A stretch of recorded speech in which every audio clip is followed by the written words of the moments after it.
It is for sure.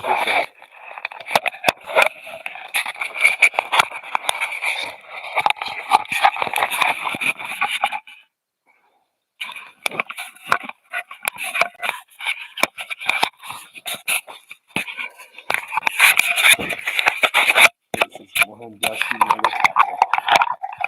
One crusty duster.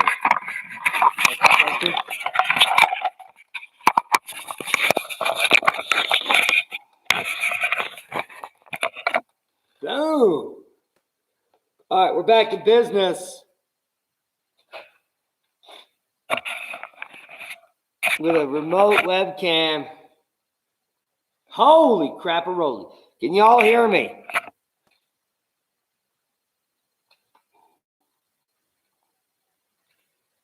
Can you all hear me? If you can hear me, then give me a thumbs up. All right, things are a little bit crooked. This webcam, this is Lecon. I just found it back from an ancient Lecon webcam, but it's high def. So, and I might be using the audio from there. So is the audio awesome? Is the audio breaking up?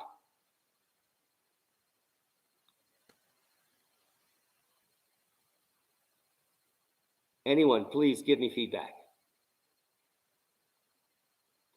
Beautiful. All right, we're in the house. I have dedicated the next 1 hour and 34 minutes to y'all. And there must be a way to share screen here, and I have no idea how to do that. If you can't share screen here, that's almost insane. Okay, but first, what I want to do with y'all is real quick go through a couple things that are going on right now. There is the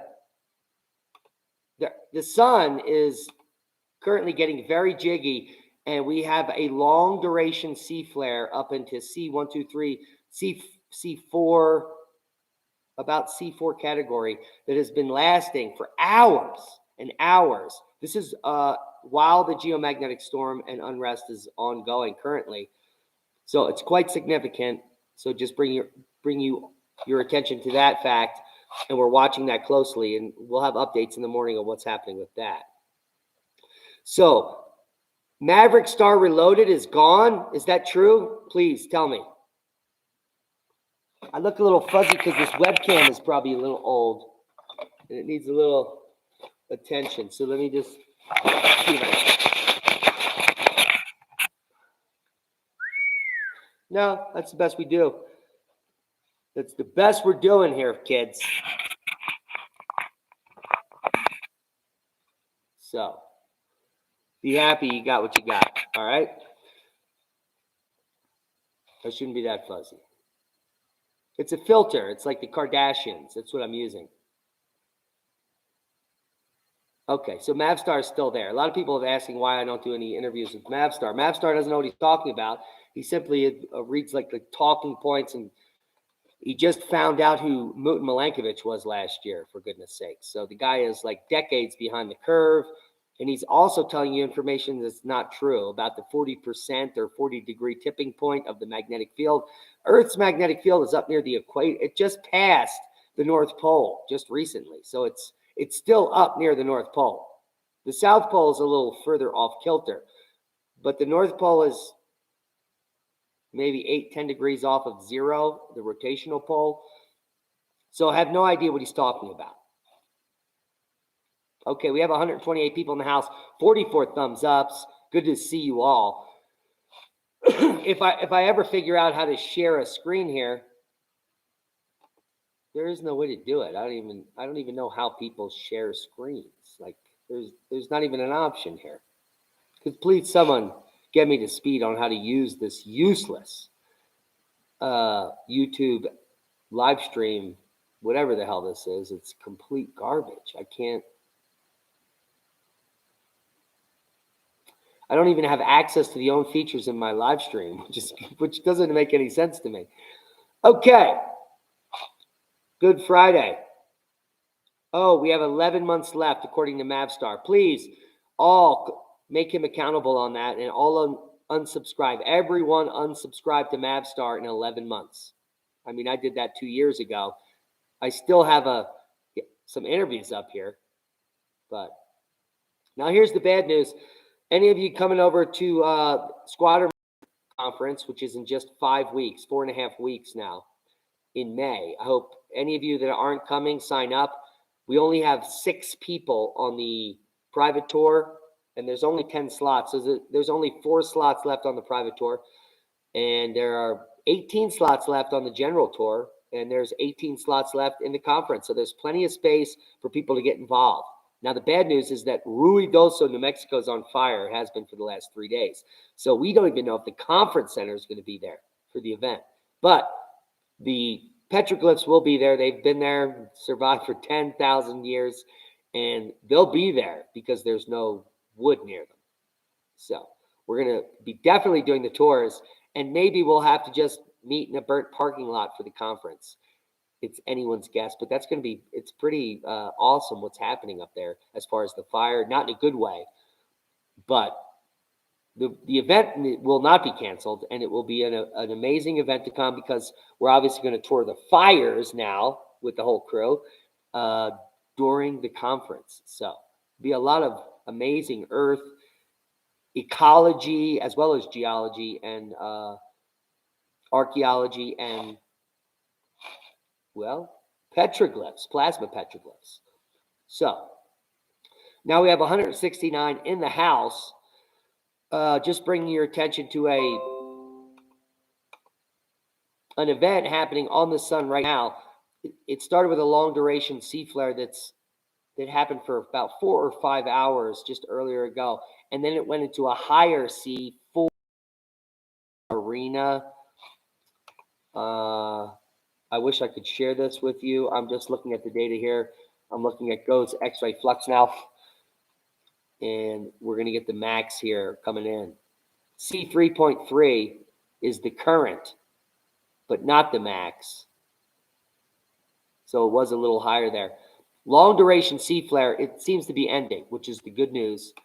And I don't know how to share my screen, but the beautiful thing is that we found this webcam up here left over from LeCon. And oh, speaking of which, fully dab, not jab. We don't have the design out yet, but just take a look at that. Is that backwards for you, or is that forwards? Because it's coming in backwards for me. But that's Dabs Not Jabs, a shirt designed by Melinda Biddle, a friend of the channel. Is she in here? Yes, there she is, and that's a boo. I can see Melinda Biddle in the chat.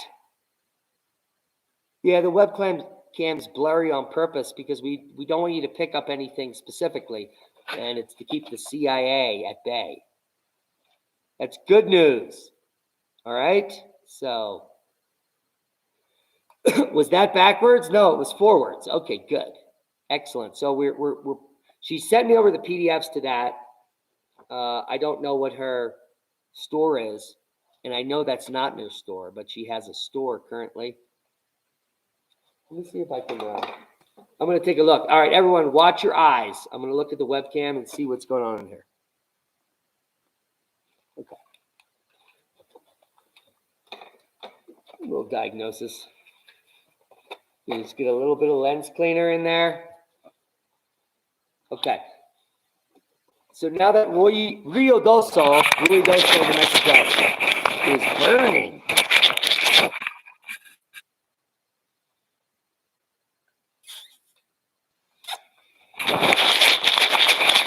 I don't think it's going to get any better. I think we probably try to clean it with sandpaper at one point. So that's the best we do tonight, which is good. We have 177 people in the house. I have this amazing cocktail that I've made, which is tonic water and 2 ounces of tart cherry with no sugar, and a I think about a half an ounce of elderberry extract. And it completely protects you from, well, everything. Let's see if I can find that. Where's Pete's tonic? Oh yeah, take a look at this shit. So this stuff is called Q-tonic. And we're going to get Pete on the show to. Now, Pete goes out into the desert here in the Four Corners region, and he makes these decoctions from the pinyon pine. Oh, it's like turpentine from the pinyon pine, but it's a decoction. It's called Q-tonic. And, well, I'm just going to put a little splash in there. Oh, that's now my drink. And so what this does is it actually fixes your DNA. And we're going to have Pete on to explain why your broken DNA from, just think about 5G and all the crap that's destroying your DNA, what this tonic from the pinyon pine can do for you.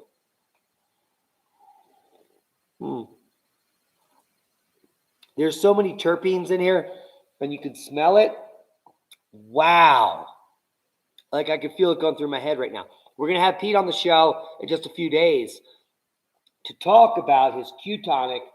Now, we don't have any sponsors or anything. We don't make money on this. This is just a local guy that's making this stuff. It's awesome. And he has a website, and we want to sell his product. We're not going to get anything from it except this jar. We already got this from him. He gave this to us at the San Luis Valley Seed Exchange, where awesome people meet and greet. And anybody that asked for seeds this year, every year in the spring, we do a seed giveaway to all our Patreons that send us a self-addressed stamped envelope with a seed request. All those seeds went out the other day, so you should be receiving them tomorrow morning and the days after, all those people. There are no more seed requests this year, so wait till next year if you're a Patreon to send me a seed request. Special requests we will always fulfill. If you're looking for large quantities of purple mountain spinach, especially, or cilantro, we can send that out to you by the pound. Just make a small donation. That's all we ask for. And there's 200 in the house, 128 thumbs up. We thank you all. Okay, now I'm going to start to look at the chat. And for the next 30 minutes, I will answer any questions you have about anything you want to fucking talk about, to be quite honest. All right, so let's, maybe we'll get with the geopolitical or whatever. And so I have 38 tabs up above me. Yeah, that's the pink moon, the beautiful pink moon. But the temperature hit minus 32 degrees in Colorado, which is 130 degrees lower than the national high. That was yesterday morning. And now experts are looking into the fact that 5.5-inch hailstone in Texas might be a record. That's good news. We like that. So we'll be reporting on that. And don't miss April's full pink moon, which is happening Saturday, but it looks almost full now. Now, did you guys know that 2 days before the full moon, the moon actually increases like 5-fold in brightness? So the 3 days leading up to the full moon is super bright, but 2 days before it's double bright, and then it triples in brightness, then it quintuples in brightness to the full moon. It's literally that much more brighter. So 2 days before a full moon and 2 days after, you can literally do work here in southern Colorado by the moonlight. It's that bright. It doesn't even get dark here. I don't even know if you people understand what it is to live in a dark sky environment. Pagosa Springs area where we live is one of the darkest areas in the entirety of the upper 48 or North America, called the United States. That portion anyway. So there are very few regions this dark. And on any given night, you just have to walk outside and look up for about 10, 15 minutes, and you'll see a bolide, a meteorite, a shooting star, whatever you want to call it. And some people barely witness them in their lifetime. This is just the nature of the fact that where you're born is what you believe in and what you prescribe to. It's that simple. You were born into your religion. You were born into the indoctrination of where you are. And the only reason that Lee and I got out of Philly was because they were all so brainwashed. And now, 7, 8 years later, the people that we used to know, they don't even want to talk to us. They think we're complete lunatics. We're completely insane. And that's because of the antithesis of the reality. We are completely informed, and they are brainwashed and disinformed. And this is the nature of what we're dealing with here in the world today. An entire modern world that's been brainwashed. Now, thankfully, it's only 30% of the billions of people on Earth that even have access to this. It's actually only the top 15% that have access to social media and the internet. So it's only a small percentage of the world that's brainwashed, but the fact that they're the ones that have the money and they're spending all the money, it's completely insane. We just put up some video footage of a woman on an airplane on our Rumble channel, and she's completely insane. This woman creates the problem, exacerbates the problem, is disrespectful, and acting as if she is without reproach, and then the police come and arrest her and take her off the plane. It's beautiful. It's absolutely beautiful because this is the future. The brainwashed people are so sick that they will all be locked up in loony bins. I hope. That's my hope anyway. So that's my take. So I do digress.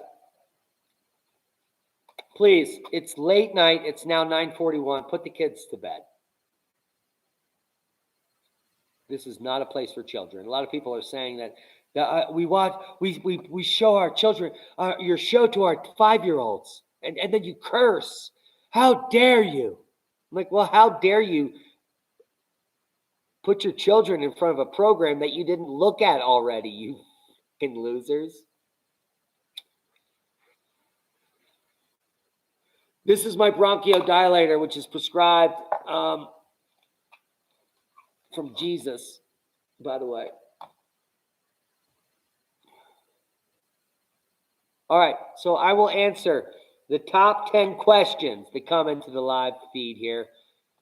Top 10 questions. Top 10 questions I will answer as soon as you start asking them. So, and I even put this on a delay here. How is the garden going, bitch? That's from Ben Alexander. Well, bitch Ben, it's going fantastic because we're on top of our game. We now have 7 years of experience growing in this area. We failed dramatically for year after year after year, and we're still failing. But that doesn't put us down. That just brings us up. We learn from our mistakes and we adjust the situation. That's how everyone should do it. And if you haven't started growing, well, you're going to be bumming because it doesn't go so well in the beginning, no matter who you are. Thanks, Ben, for the question. Andrew Brennan says, number 2, how's life? Life is fantastic.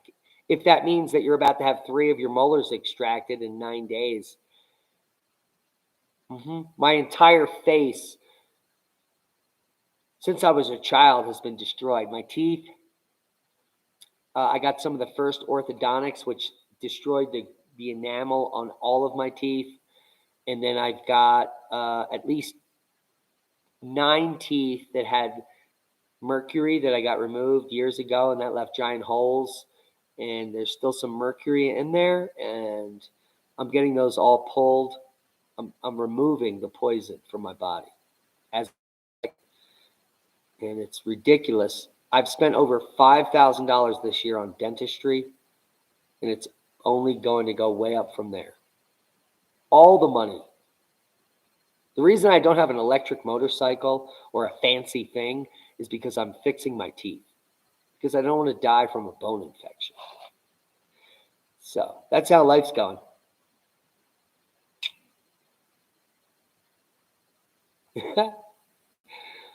All right, we have 8 more questions. Number 3, Midlander, North Carolina.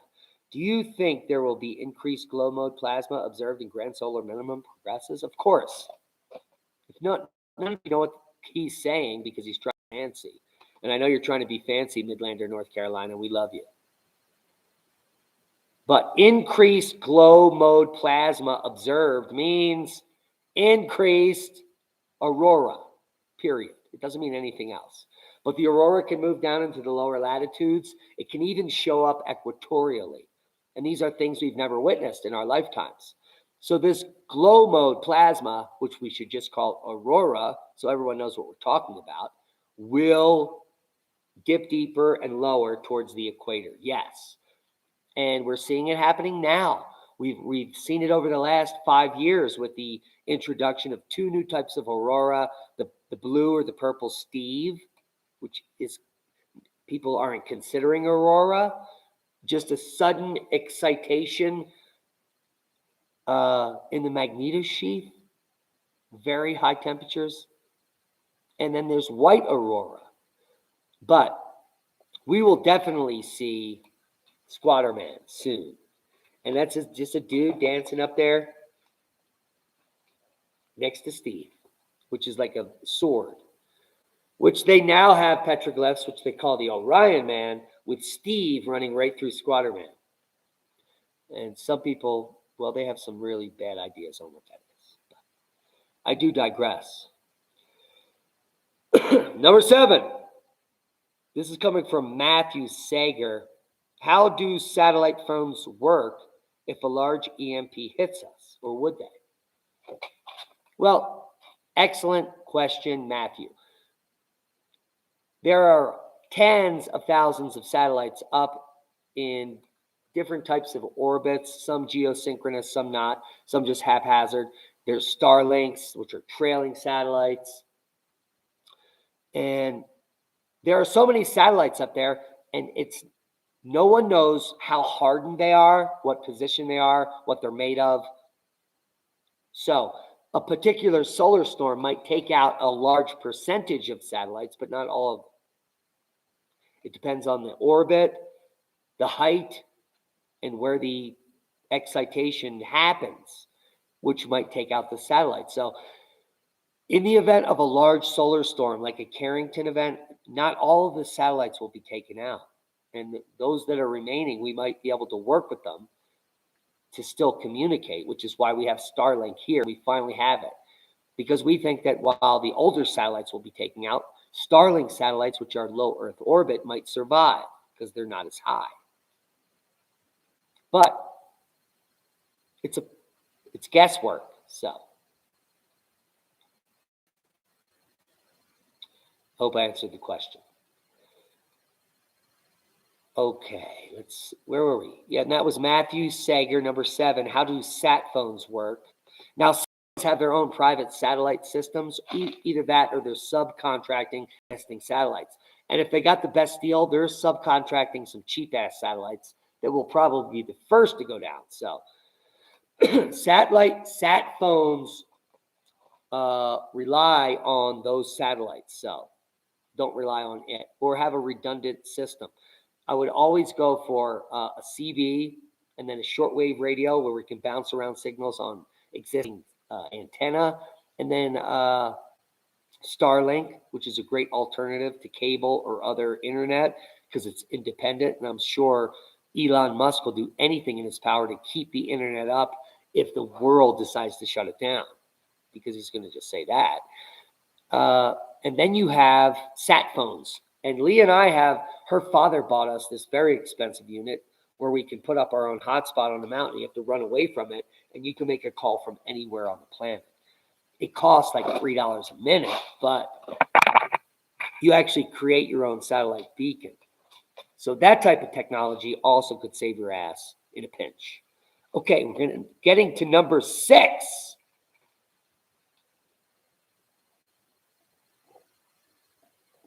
And we're getting a little parched. Oh my God, Melinda Biddle is going to Chaco Canyon tomorrow. I thought she was in Canada. But I'd love to meet you there. I could leave in a moment. 268 in the house. Holy schmackaroli. All right, 6 more questions.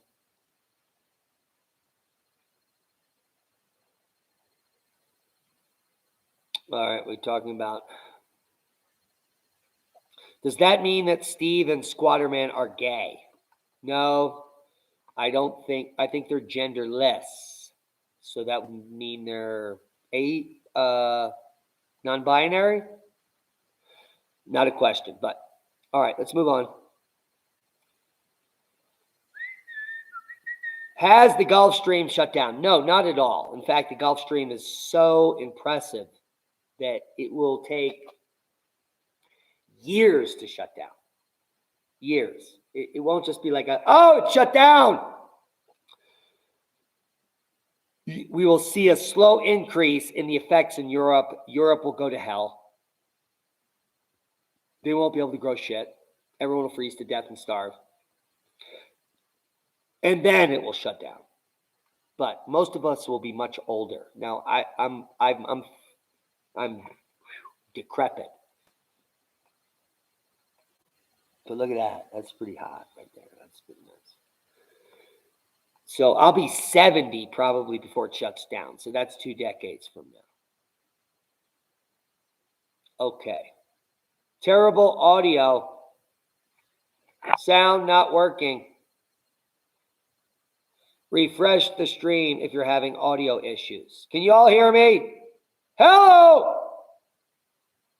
Really, it does seem shitty.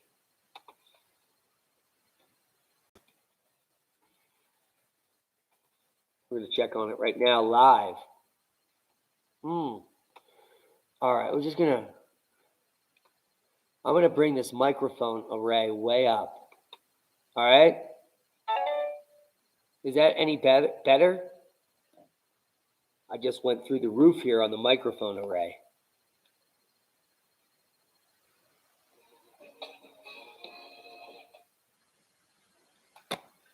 All right, 322 in the house. 5 questions remaining. 5 questions remaining. 5 questions remaining. Jackie D says, boom. All right, let's do it. 5 questions remaining. And I've just turned everything up to the max.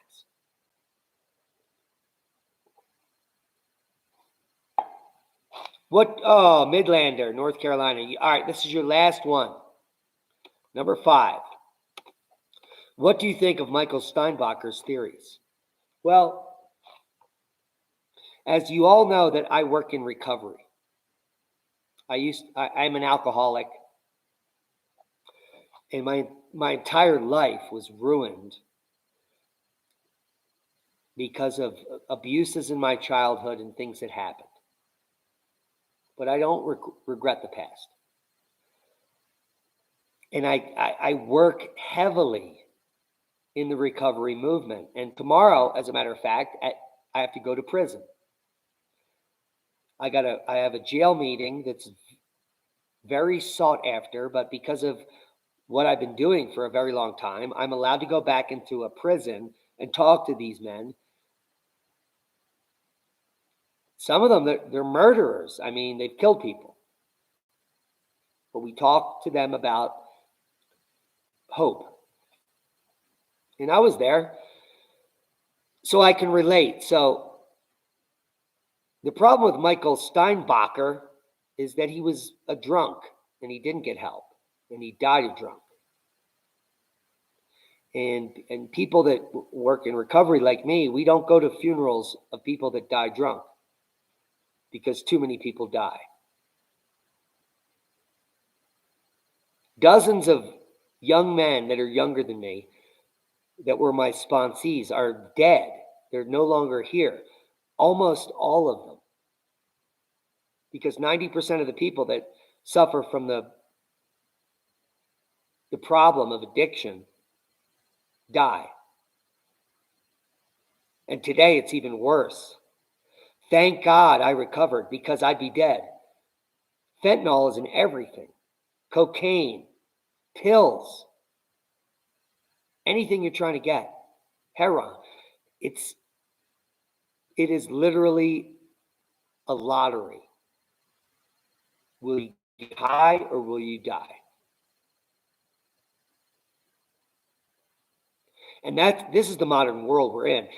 Mainstream media doesn't want to mention it. Nobody wants to talk about it. You know why? Because the people that invented fentanyl are making billions of dollars.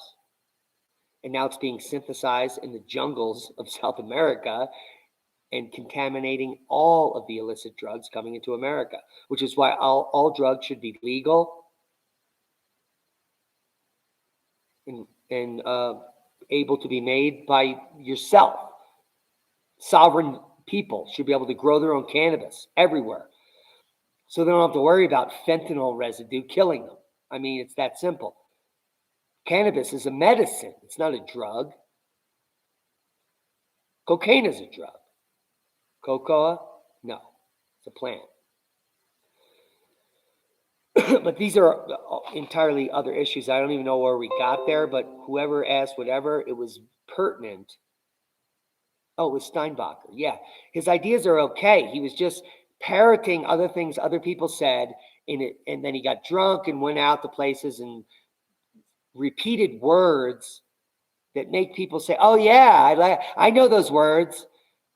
The guy had no background in geology, so to me, it's embarrassing to watch a lot of his videos because they would be so much better if A, he wasn't drinking, and B, he was actually with a geologist like myself with an electric universe background that could tell him what is actually happening there or not. But best I can do there. That's a big question. And I'm sure that's a big question.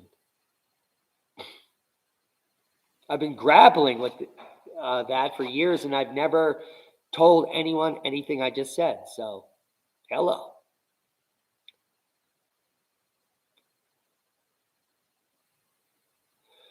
Okay.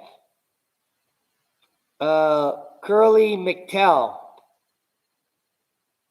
Whatever happened with the magnetometers sent out to the people? Are you able to get placement readings and strengths from the input, or did that kind of die off? Mavstar told me he was going to send me one. I never got one. I don't know if they actually do anything or what any of the data means, and I don't care because just listening to what the guy says, he's a fraud, and he has nothing beneficial to say that would help anyone, period. And that's as far as I'll go there. All right, we got 3 questions left. So I'm scrolling down. Oh, Charles Winmore. Number 3. Why isn't the sun yellow anymore? Why is it white? Why doesn't anyone notice it? Alternative timeline? Lord Fowl's Bane? Chuck. Oh, can I call you Chuck? The sun isn't yellow because it's in this 80s and 90s, we were at this solar max period where there's a huge amount of activity on it. So it's as if we were at solar max the entire time for decades. And it's pretty bright. It's quite active and it glows yellow. Additionally, we had 20% more magnetosphere. So there's more stuff between us and the sun to change the color and refract it down on Earth. So those are the two problems. The magnetosphere has waned 20%, Chuck, since then. Space is much closer since 1950, about 20 miles. And the sun is shut down. I mean, it's the two cycles, 24 and 25 we're in, are equivalent to solar cycles back in the 1800s. Nothing anyone has seen in generations. So those are the facts and the data. And why doesn't anyone notice? Because most of the people don't give a shit about anything. Have you seen people's toenails? I mean, come on. So people only care about what they care about. And a lot of people don't care about the color of the sun. There are so many distractions. For those people that were children frolicking in the yellow sun 40 years ago, like me and my friends in the backyards playing Freedom or whatever we were playing, the whole block allowed out till 10 p.m., running around. Nobody breaking into anybody's garage and stealing shit or whatever.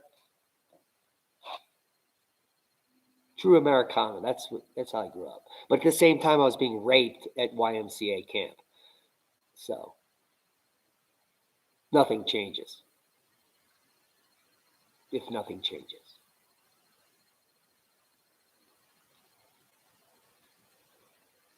So nobody notices because nobody fucking cares, Chuck. And that's been proven. All right, 2 more questions. And then we're going home. 387 in the house, 390. Thank you all for joining us. 271 thumbs ups. We've got an old LeakCon webcam we're using to make this possible tonight.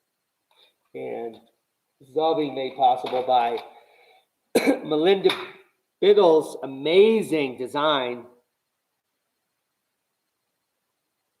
which is championed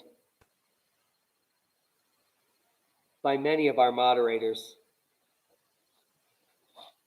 And we're going to be putting some of that stuff up in the store in a few days.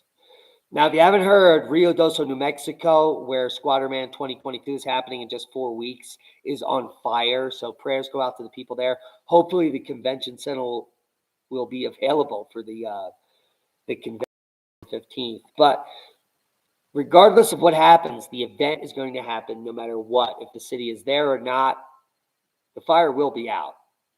So, okay, we have 2 more questions that I'm going to answer. And then we got to go. It's 10:02. We have 28 minutes left.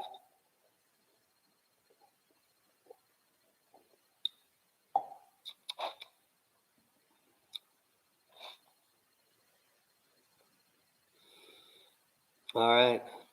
It's potluck. There it is, Elton Butterfield. He's the #1 Dabs Not Jabs guy. I don't know if that's a guy or a girl or what his pronouns are. But we love you, Elton, no matter what your pronouns are. Yeah, we make our own dabs. Swerving K9. We would make a video on how to do that, but it wouldn't be worth it for the algorithm. But all you have to know is if you have some cannabis and it's dry and you have some wax paper, and you put the cannabis in the wax paper and you can steal your girlfriend's crimper or crimping iron and you just squeeze it in the wax paper, you can create your own shatter immediately. That's all I'll say. All right, here we have a question. Of the last 2 questions, I just found it and it's gone. Here it is, Ken Lee. Thank you, Ken Lee, for a question. Do high-altitude ancient settlements have glyphs of cloud-top sprites? Wow! This guy is a genius. Well, Ken Lee, the thunderbolt of the gods, which basically looks like 2 hands connected, is a double sprite, a double-ended sprite, clearly. But what is it depicting? At what dimension did they see it? Did they see it in the heavens? Because if they saw it in the heavens, it could be a passing comet interacting with our planet, creating that discharge. Was it the breakup of the Saturnian system where we were all in a polar alignment with Saturn and it broke up recently and we're now in the new solar system? We would see similar glyphs with hands on both sides, the thunderbolts of the gods.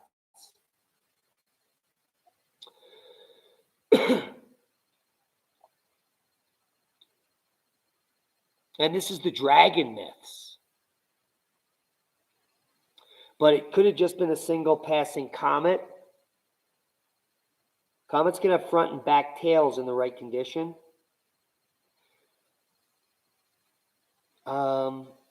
It's negotiable.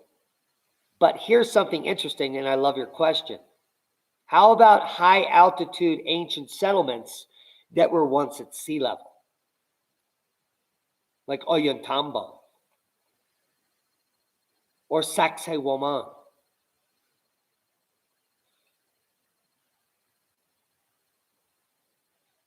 There are areas in South America, Lake Titicaca, which is now at, I don't know, above 10,000 feet, which was supposedly at sea level. In oratorial history, meaning it is written that it was down at sea level. So how does Lake Titicaca get up to I don't know, it's at 14,000 feet, 12,000 feet, who knows? I could Google it right now, but that's unimportant. It's very high, like many of us will be in a few moments once this podcast ends. But you don't have to be in high elevation to witness sprites. You just have to be in an open area where you can see the horizon. And these sprites are going to increase. They've been increasing over the last decade. And so in the right situation, in the right place, just like we're seeing low latitude aurora, you're going to be seeing these sprites.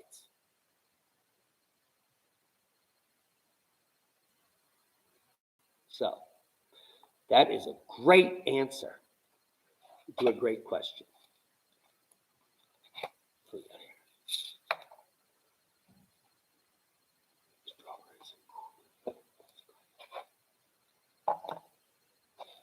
Okay, one more question, and then we got to go. There's 400 in the house. Everyone loves Paul Cottrell. I know, he's a good guy. But he's busy. I'll get in touch. We'll do a podcast.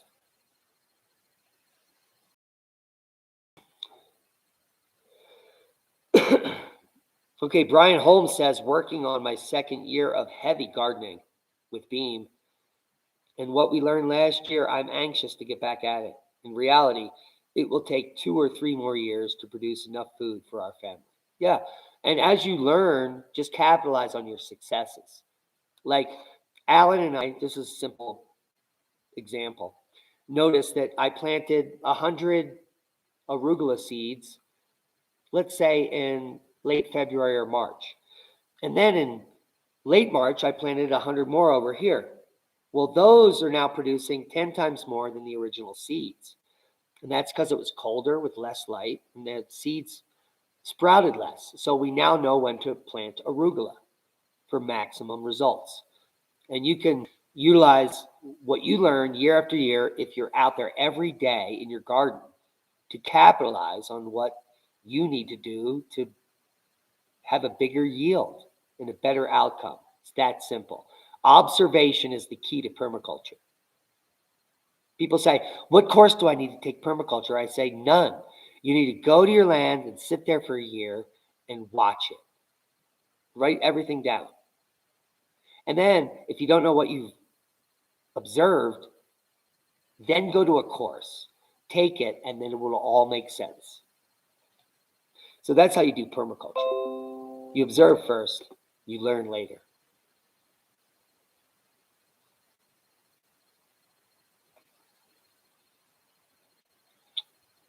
Okay, I'm doing one more question. Make it be a good one.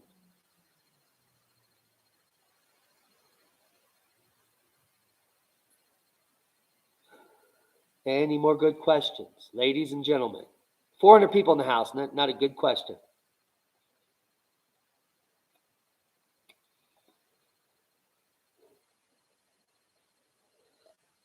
We might have to do some dabs here live on air. Okay, this is a nice, this is a new product. This is how cheap pure cannabis medicine is where we live. What you're looking at here is 1 gram of Afghani crossed with La Plata haze, bubble hash. And that costs, well, back in the day, that would cost a lot of money. But here it costs $15 for 1 gram of bubble hash, which is enough to do dabs with about 1,000 people all at the same time. That's like a few cents per dab.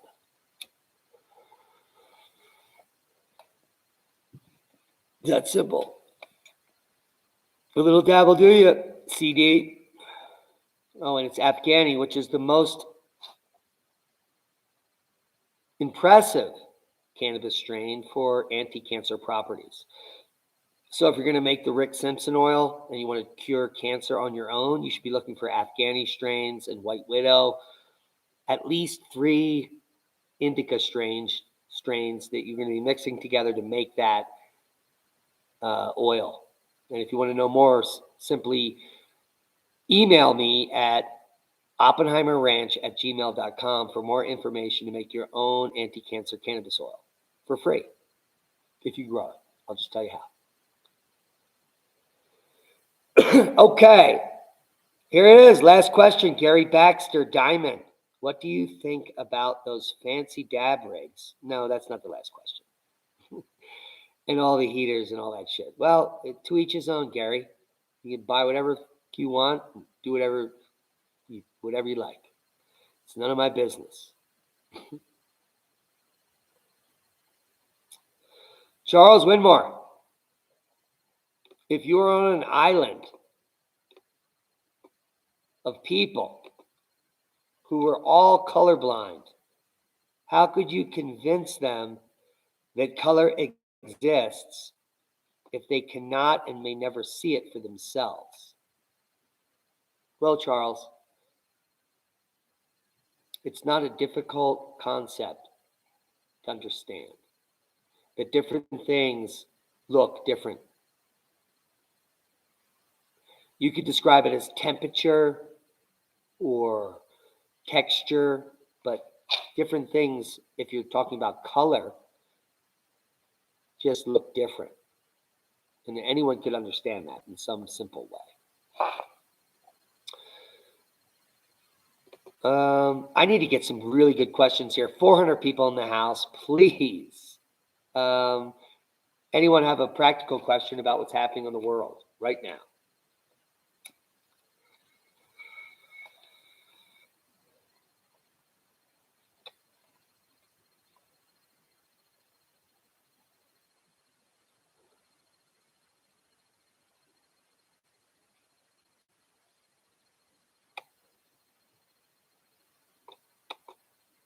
Eagle Eye View Images says, what is the best milk goat? Well, that depends on where you live.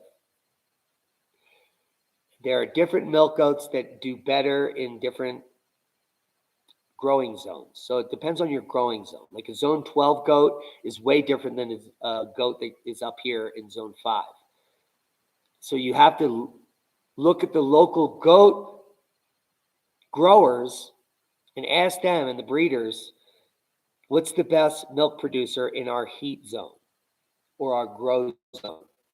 Because it changes and it's very specific. So like here in zone 5A, we only have a few goats that do awesome and they can have babies in the middle of our hectic snowy springs and things like that, and they produce all the time. But if you got And they have thicker wools, obviously, or coats. And we don't know a lot about goats, but I know that is true. So it's the best I can do there. And we'll do one more question.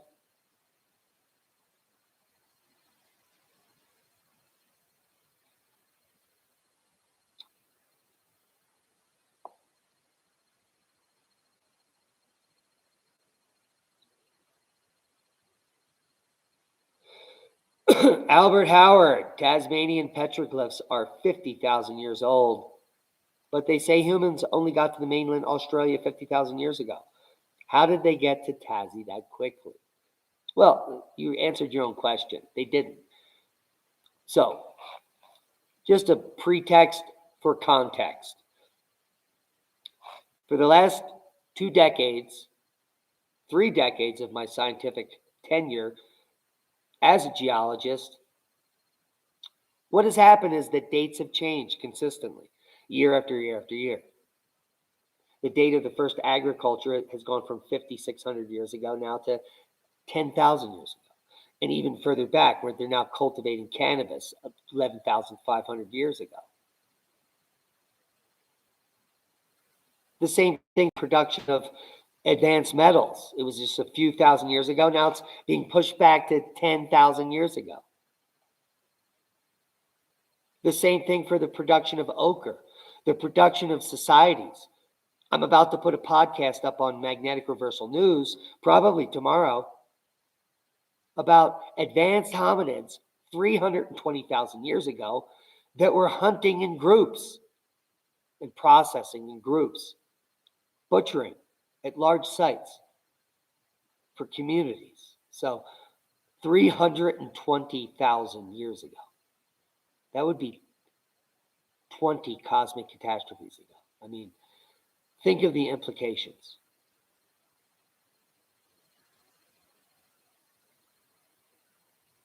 The Tasmanian petroglyphs that were just dated 50,000 years ago were there because people were there for thousands of years. They didn't just get there and say, oh my God, let's paint these caves. We just got here. Göbekli Tepe is from a society that had been there for millennia, maybe tens of thousands of years. And they knew the jig was up. And they preserved the information. Just like we're trying to do here at the Oppenheimer Ranch Project. We thank each and every one of you for watching the show. Thanks for watching tonight. We love you all. Stay tuned for more updates on the uptick in the Alaskan volcano and the ongoing coronal mass ejection now at C4 coming from the sun. Consider becoming a Patreon. Support the channel. And if you can make it out to Ruidoso, New Mexico, do it. It'll be worth it. We love y'all. Be safe. And that's a boom.